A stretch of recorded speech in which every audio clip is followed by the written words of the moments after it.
Welcome to the New Planner Podcast, where it's all about helping you successfully enter the financial planning profession and accelerate your financial planning career. This podcast will help you understand the profession, become familiar with the various career paths available to you, and avoid the mistakes that limit your success.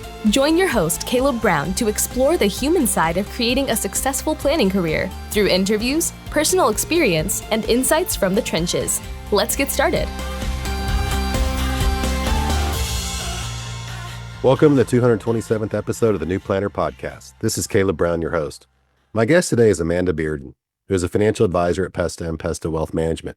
Amanda joins the show today to share her journey from starting as an art major to becoming a financial planner. She shares what got her interested in financial planning and why she switched her major. She goes on to talk about how she leveraged a family connection that led to a 2-year rotational program with a large RIA based in the Midwest, and shares what she did in that program over those 2 years. Stay tuned to the end to hear the challenges she has faced in this journey from interviewing, facing her fears, and moving all the way across the country to start her career, plus some tips for new planners. I hope you enjoy this episode with Amanda Bearden. Hi, Amanda. Welcome to the New Planner Podcast. Thank you. Thank you so much for having me. Absolutely. This is going to be a lot of fun. I know it's going to be a lot of fun. I'm looking forward to learning more about you. And why don't you just start us off with how financial planning popped up on your radar, you got interested, and we'll get to where you are now. Of course. Yeah, it's a little bit of an interesting story because I actually had no plans to go into the industry. I went to college for art. So I started out in an art major, just taking different classes like photography, graphic design. And I kind of realized, like, if I ever wanted to start my own art business, I need to learn the business side of it, not necessarily how to make the art. So I decided to switch majors and I went into business, and I went to Michigan State University. So I was in the business school there, just taking classes and trying to figure out what I wanted to do. Still interested in art, still a creative person, but I was leaning more into entrepreneurship classes, exploring, different areas. And, it came time for graduation and had an interesting college experience with COVID and everything. And so all my friends were applying for jobs. They're trying to get, jobs with these big companies in the corporate world. And I knew that wasn't really the route I wanted to go. I just have never been interested in really going the corporate route, but still very interested in business. And so I actually got introduced to Carson Group through family. And so had family in the business, but didn't actually know, what they did on a day-to-day basis. I really thought that finance and being a financial advisor meant putting on a suit and, watching the markets from a day-to-day basis. So I wasn't really.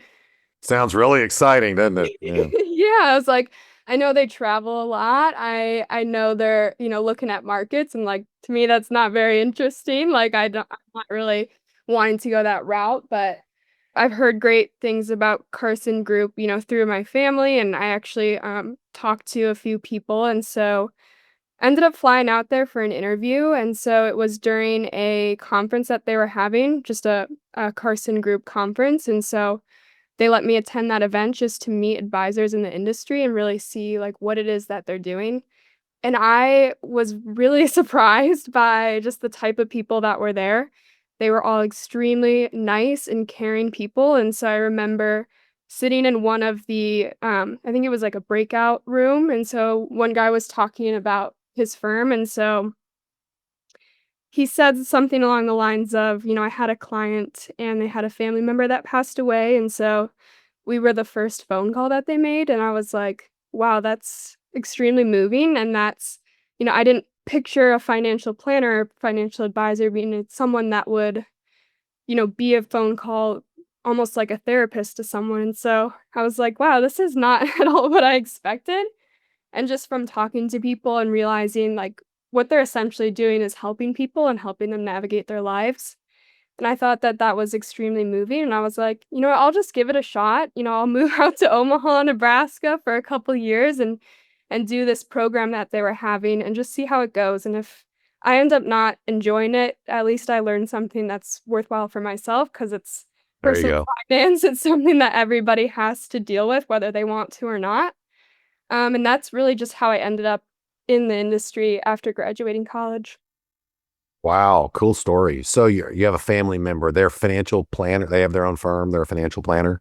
Yes, I have a few family members in the business. My uncle has a firm, my dad has a firm, and then also my brother-in-law is now working for my dad's firm. So Even with all that, you still were like, no, I'm doing this. I'm going to do the art thing. I'm not going to look at that. yeah, It's and I interesting. think too that, and I really appreciate my family for doing this, but they wanted it to be more my idea, and they didn't want to pressure me into doing anything. And I think that was also a big reason why I went out to Omaha instead of just going and working for my dad's firm or my uncle or, someone that I knew. It's like, I need to figure out if I want to do this for myself and not just because, it's my family and it's what they're doing. So, yeah, and I really appreciate, that I wasn't necessarily like, "Oh, you need to go do this." It really came down to being my idea. Like, I had a few different job offers. I explored all of them, but honestly, when I sat down after that experience I shared with you, I realized that, this seems pretty interesting and also a very, I guess, career and where you can have a real purpose versus going into something like sales, which is what the other jobs were that I was applying for. I mean, you just hit it. I mean, it's not a job. I mean, it's a career, it's a calling, a career, and very rewarding, and the stakes are really high. I mean, and Yes. it It is a little bit intimidating because it's like these yeah. people's lives you're dealing with, this is their livelihood, like, it's not you can't just clock in and clock out, you really have to be present and invested into it. And I want to come back to that because that's a key point. But let's keep going on our journey here. So you moved to I mean, sorry, you're Michigan, from Michigan. Yes, I am. So Omaha probably, at least the people I talk to, people all over the country every year. I think Omaha never pops up on somebody's top 10 list. So kudos for you, sort of like just, hey, I'm going to do this. So you were in a multi-year program or something. Talk to us about the program you were in.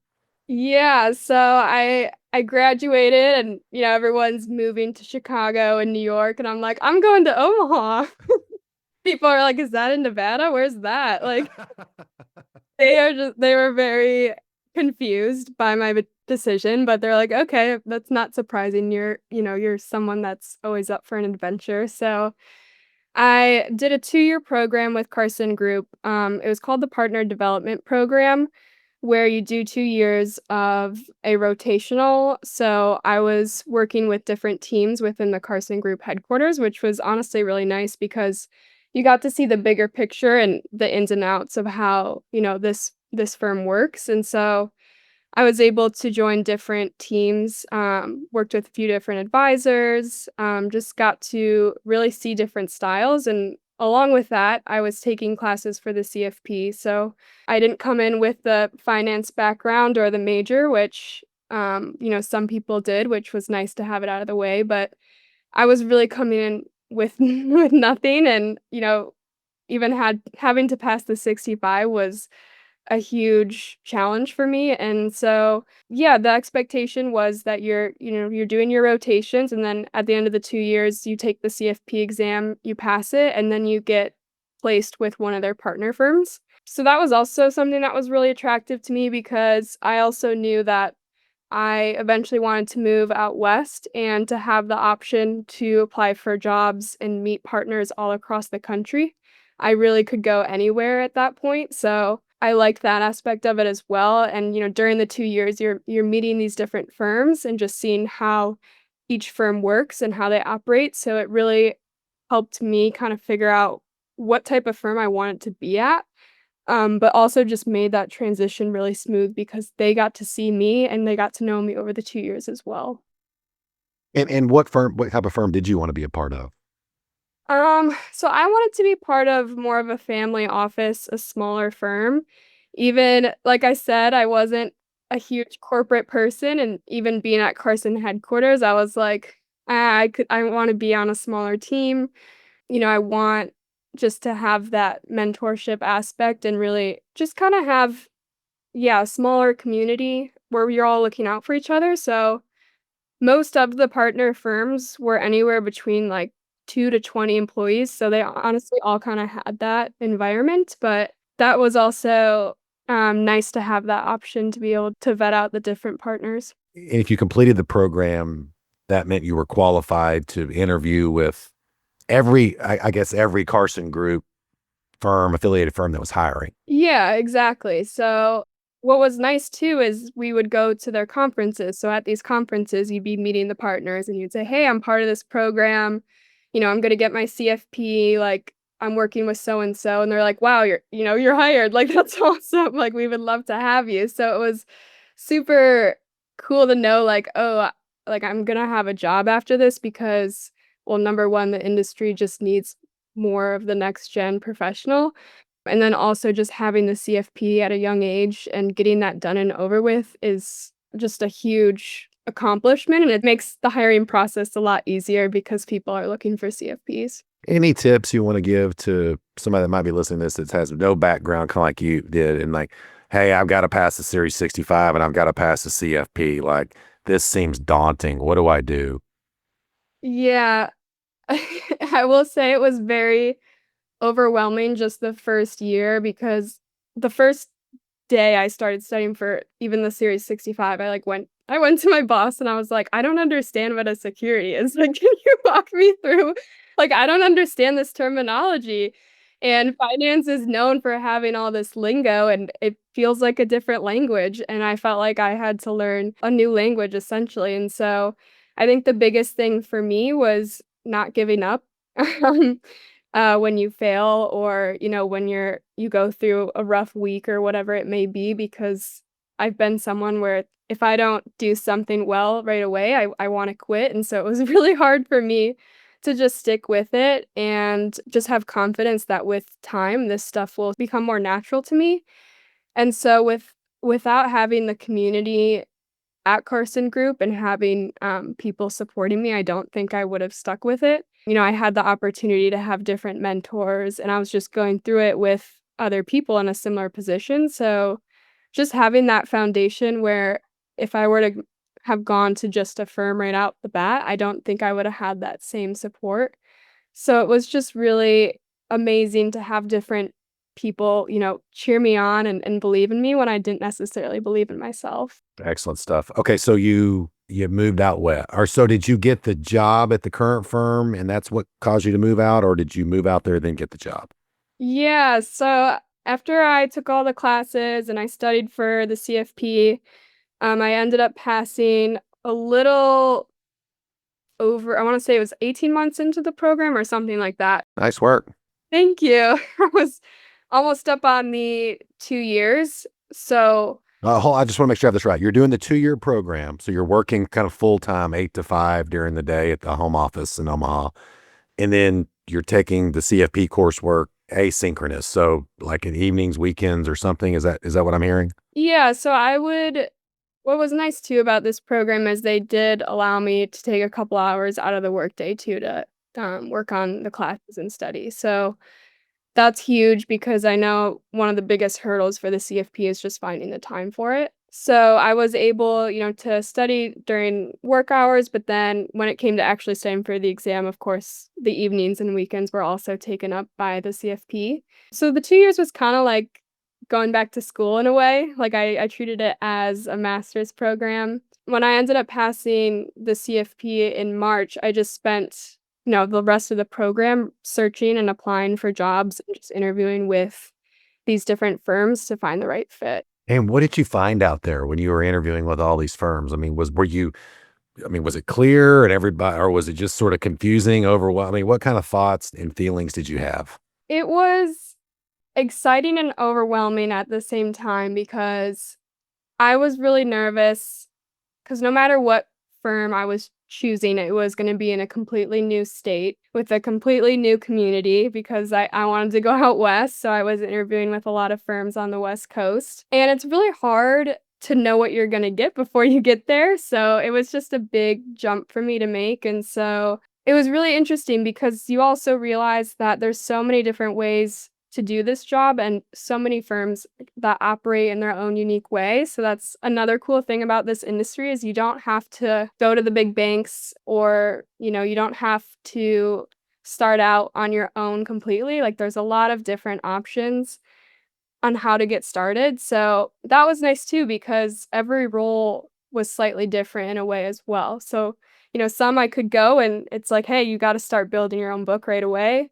Or there's the other option where it's a little bit more of a service advisor role, and so you're kinda get tucked under someone's wing and you're mentoring them. So there's a lot of different options for which avenue you wanna take as well. So it's nice to be able to see that and kind of vet that out. And what kind of position were you looking for? The building book or the service advisor? Or did you know at the time? Yeah, so that's something that I'm still exploring and trying to figure out what type of advisor I wanna be. But I wanted somewhere that had the flexibility. I obviously wanted the mentorship and some sort of stability. I don't think it would have been practical to move to a completely new state and have to start prospecting right off the bat when you don't necessarily know anyone. So I was Hi, looking. I've been here for one day. Like, you want to become a client? That's Yeah, a tough sell, isn't it? yeah, which I will say there's not. Like, at least within the Carson network, there's not many firms that have that expectation. They really value the mentorship aspect of it first. So, I was looking for more of that service role and really focusing on the technical skills and also just understanding how the person is running their firm. Like, how can I help them grow the business? Whether that be in marketing, hosting client events. So, really just wanted something where I could dip my toes in everything and just become a well-rounded, because like I was saying, I like that entrepreneurship aspect of it. So, if there was a role where I could, be the advisor, be in client meetings, but also be in the conversations of growing the business and just strategy around that. I know you've said several times you wanted to go out west, but I've got to ask. Once you went through the program, passed your CFP, you made your like, why didn't you just go back to the family's firm? Yeah, and I always get that question.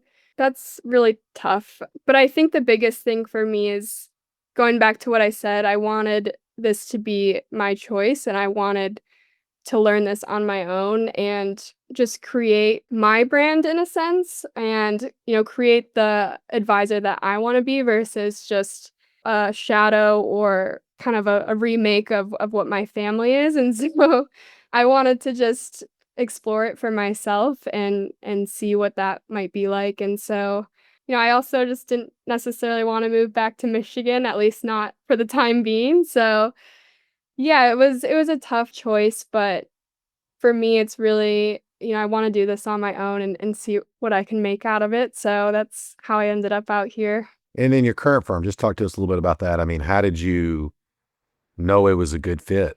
It's kind of a gut feeling in a way, so I went out, I got to fly out for part of the interview process so I could see the firm, meet the team, and just see what it would look like on a day-to-day basis, and so I think the biggest thing for me was the amount of support that the firm would offer.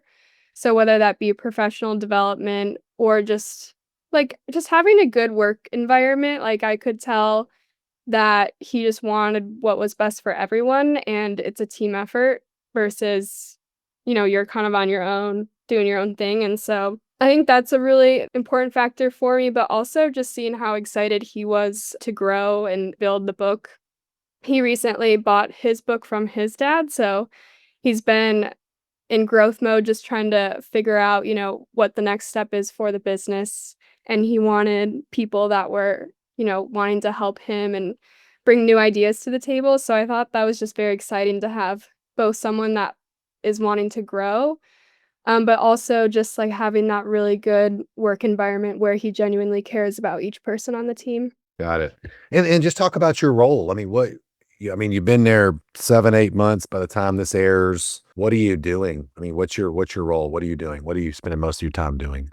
Yeah, so most of my time is spent in client meetings and prospect meetings. So really just helping out, being that second person on meetings, getting to know the current clients, but also helping with those discovery meetings with prospects. So just, asking discovery questions, just helping, bring on new clients and then, taking notes, doing the back end stuff when it comes to after the meeting and just really understanding the process and getting in the flow of how the firm works right now. So, we're about to go through our annual review season, so just figuring out how that process works. And the goal is after about a year or two, some of those clients will eventually be handed off to me once they get to know me. So, Right now, it's still a lot of just shadowing, figuring out how things work, and then outside of meetings, like I said, it's a lot of talking about business strategy and how to grow the business. So, we've been planning a few different client events. I'm just helping out with marketing and the social media side of things, and then also just working a little bit in operations as well, just to learn that side of it too. Go back to something we touched on earlier about it's a lot of responsibility to take someone's whole entire life in your hands at 24, 25 years old or however old you are like that. How are you handling that? I mean, what kind of feeling does that give you when the Smiths walk in and, hey, we had a great, here's 3 million bucks, this is what we got. This has got to last. I mean, how does that make you feel?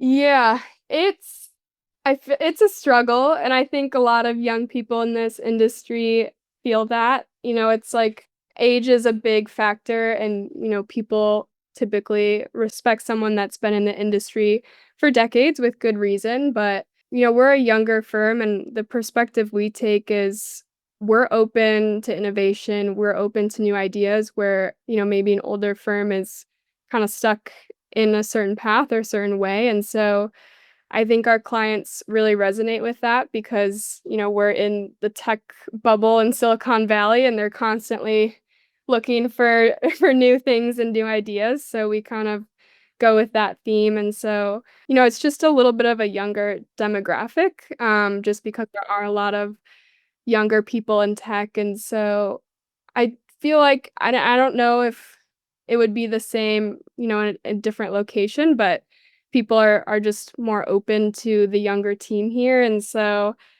I haven't really ran into any issues, with people being like, "Oh, you guys are too young," or "We don't trust you." In fact, it's the other way around where it's like, "I like that you guys are young because if I had hired someone my age, like, they might be retiring when I retire, and then what do I do then?" So it's like it's kinda nice that people are open to it and are actively searching for a younger advisor for that particular reason. How about getting your head around and sort of grasping the internal question I think that we all have for ourselves, like, am I really ready to do this? Yeah. Um, and I think that goes back to having a community and a support team.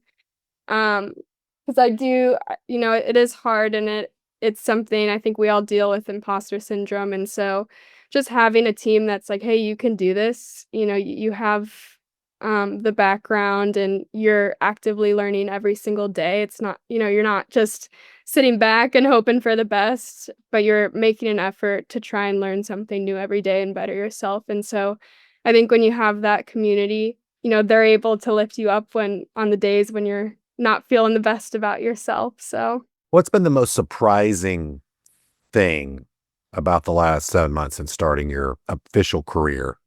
ooh, that's a good question. I think this is a reason the main reason I went into the business was for the relationship aspect, but now I really get to experience it and feel it firsthand, and I just think it's such a cool and unique career where you are really building these strong connections with people and it feels genuine.